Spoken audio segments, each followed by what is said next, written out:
exploitation that oppressed the grassroots poor. This threat of annihilation to budding British rule was matched by insensitive and all-out atrocities and bloodshed resulting in defeat of the isolated but well-determined liberation struggles by the poorest of the poor under East India Company. Later on, the Wahhabi uprising led by Titumir and Farazi, uprising led by Haji Shariatullah, though inspired by Islamic principles, was in fact a direct struggle to uproot British rule from the subcontinent. Surya Sen and Pritilota were executed by the British direct or indirectly. A number of Indians, including Mangal Pandey, Bhagat Jatin, Khudiram, sacrificed their lives against British atrocities. The British had to go through inhuman brutality to suppress the freedom-seeking people. In most cases, those were genocides. Drawing inspiration from these localized revolts, the Sepoy Mutiny of 1857 was fought by Hindu and Muslim Sepoys together to oust the British, an incident cited by many historians as the first struggle of independence in India. The exterminating violence resorted by the British in all the revolts proved them to be a bloodthirsty ruler prepared to perpetrate any level of inhuman atrocities, violence and conspiracy to safeguard their colonial possession. During the Sepoy Mutiny, rebel sepoys were blown by cannon fires, and in Delhi, the Mughal princes were massacred en masse. After the mutiny, the Queen took the rule from the company, but even under the Crown as well, atrocities were perpetrated to quell the armed revolts in various Indian sections. The cruel Jallianwala Bagh massacre, due to protests against the Rowlatt Act in 1919, is another example of such atrocity. Rabindranath Tagore rejected the knighthood in protest of that massacre.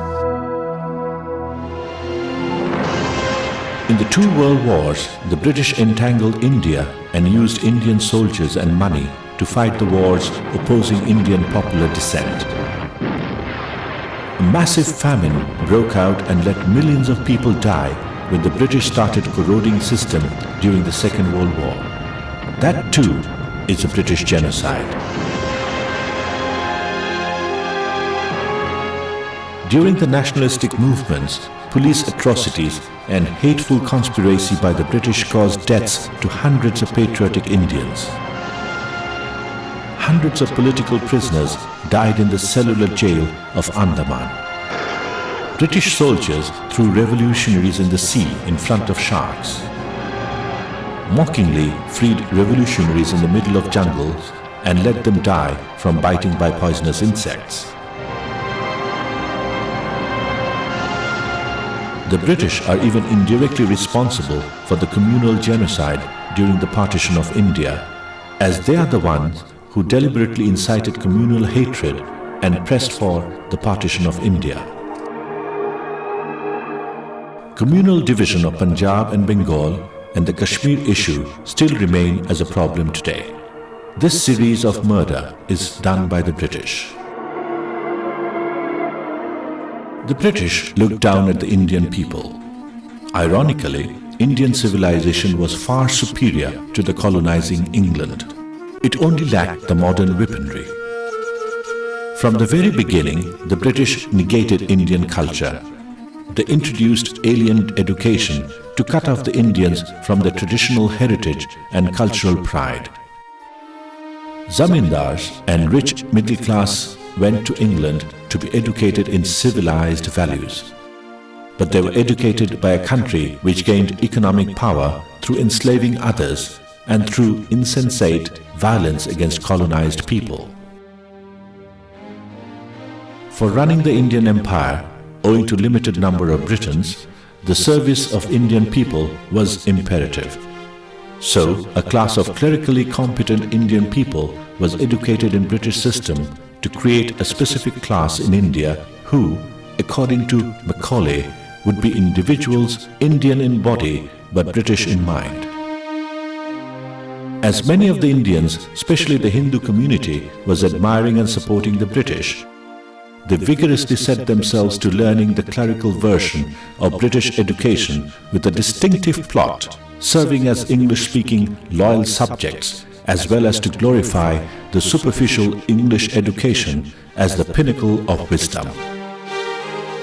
This alienated them from the persistent plights from British exploitation and made them an accomplice in annihilating the heritage of Indian culture and education that used to be far more superior than the British. At one point, these middle-class Indians were ashamed of the Indian ancestry, and most of these so-called English-educated people turned into die-hard supporters of British colonialism. They failed to appreciate both Indian and British education from the right perspective.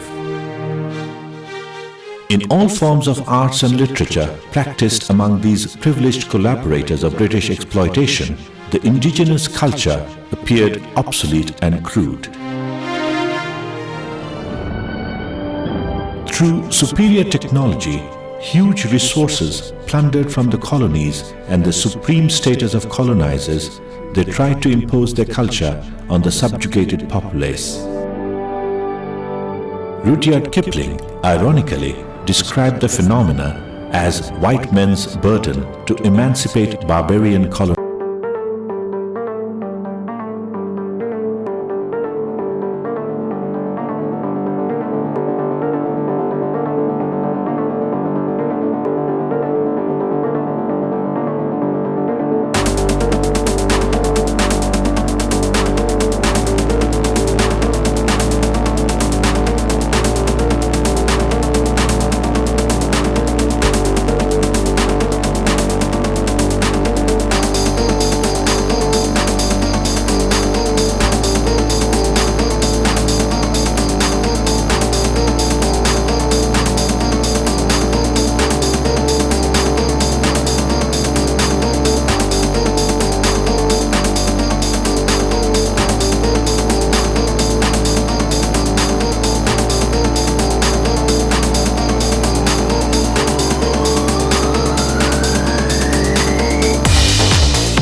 Social cultures were uprooted by the British.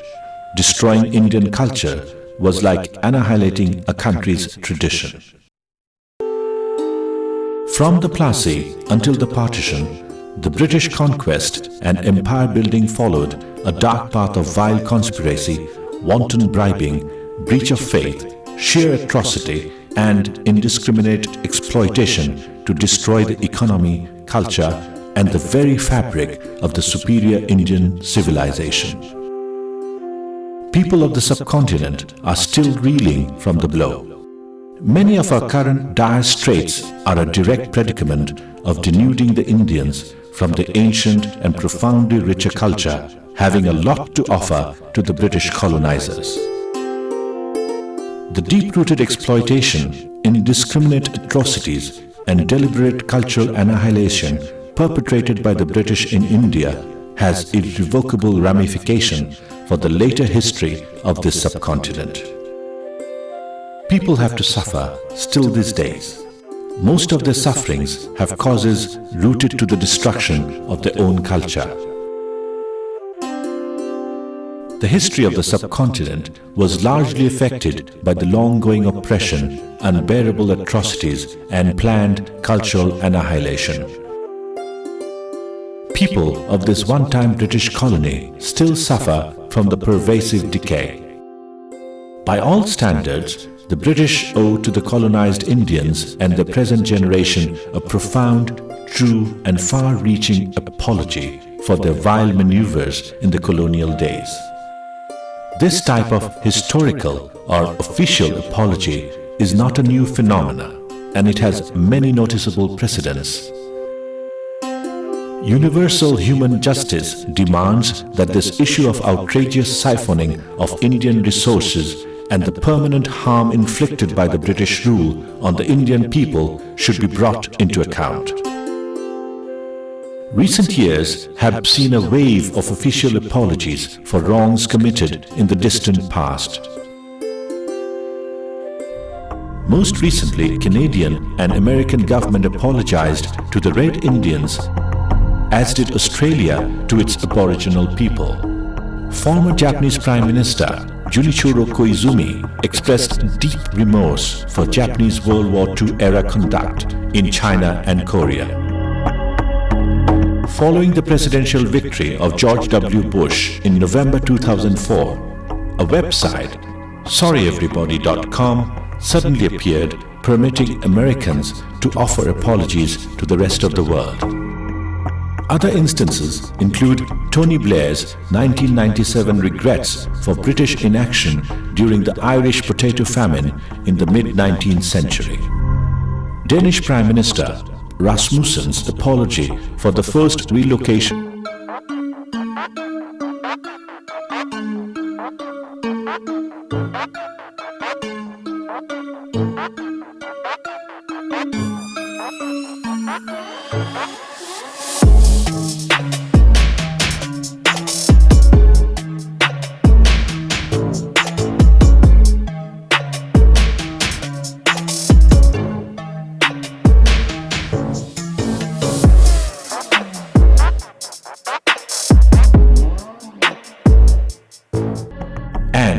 Israeli Prime Minister Ariel Sharon's apology for his part in the incitement that led to the assassination of Yitzhak Rabin.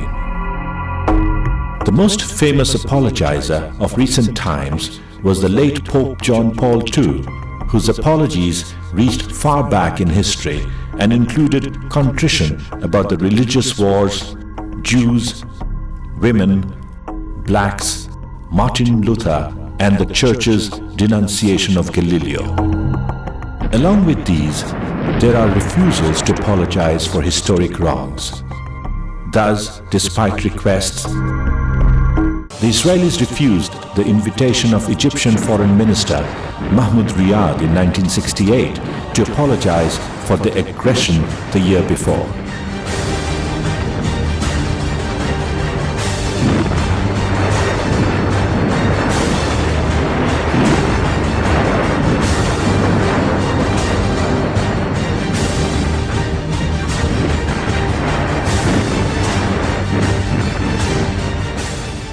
Australian Prime Minister John Howard would not apologize for the European settlers' treatment of the Aboriginal population in that country.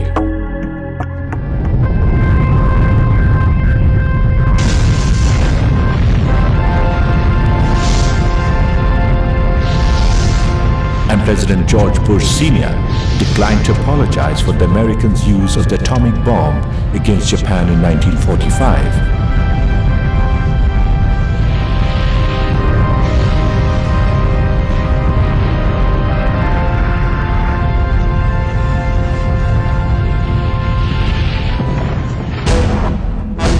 Despite such cases, the wave has continuing force. Apologies are scarcely ever rejected for being irrelevant or misplaced, but rather for being insufficient, inadequate, or insincere.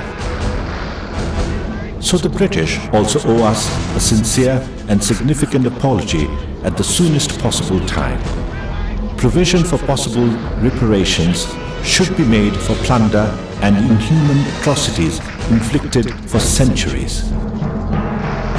On 30th August 2008, Italian Prime Minister Silvio Berlusconi apologized to Libya for damage inflicted by Italy during the colonial era and signed a $5 billion investment deal by way of compensation.